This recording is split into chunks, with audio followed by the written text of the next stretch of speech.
So, Assalamualaikum warahmatullahi wabarakatuh. This is the list of our content. The first one is we are going to talk about what is sketch mapping. The second one is the direct mapping. The third one is associative mapping. And the last but not least is set associate mapping.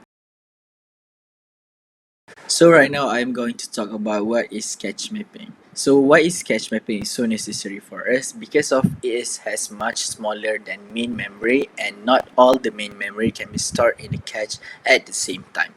And what is the purpose? The purpose of the cache memory is it is stores subset of data and typically transient in nature, and that future requests for that data are served up faster than is possible by accessing the data's primary storage location. And if you want to know how many types are in the cache memory, there are three distinct types of mapping which are used for caching memory mapping. Plus there are three general cache level, which is L1, L2 and L3. Alright, let's go. This first one is the most simple one. Direct mapping. So basically, direct mapping is a cache mapping technique that maps each block of main memory to a specific cache line based on its address. In simpler words, we assign every memory block to a certain line in the cache. So how to do it?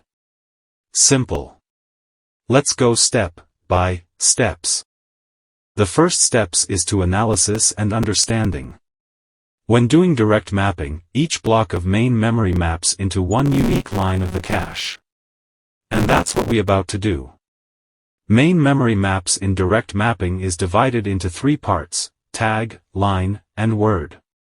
To insert values into each parts, we need to look into another three factors: main memory address size, cache memory address size, and word size, as you can see in the examples in main memory calculations.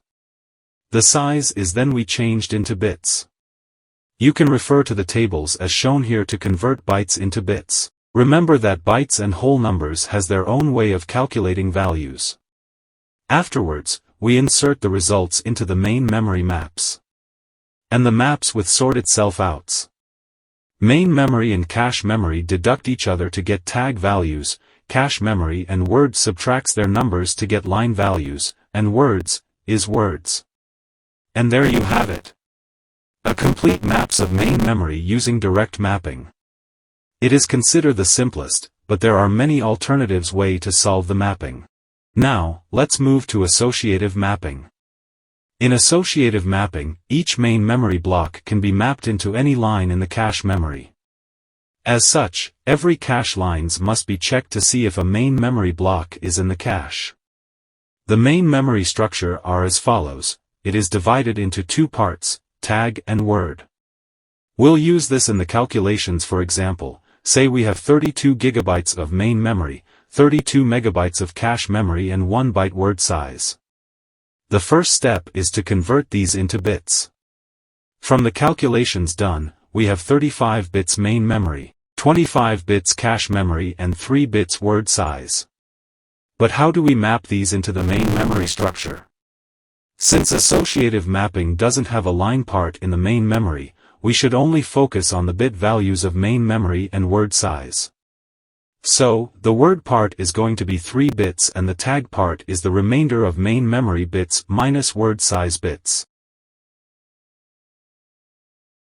Okay, now let's move to set associative mapping. This is a cache memory mapping technique that blends the strengths of direct and associative mapping techniques. Set associative mapping is a compromise that achieves a balanced design with reduced drawbacks.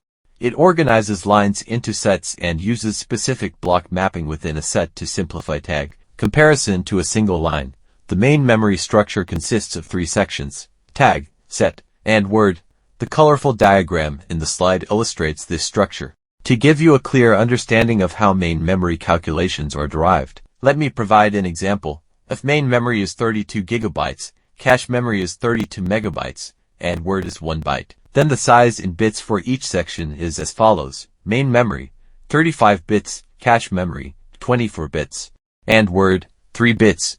In conclusion, Set associative mapping is a cache memory mapping technique that offers a balanced design with reduced drawbacks. It is a compromise that blends the strengths of direct and associative mapping techniques.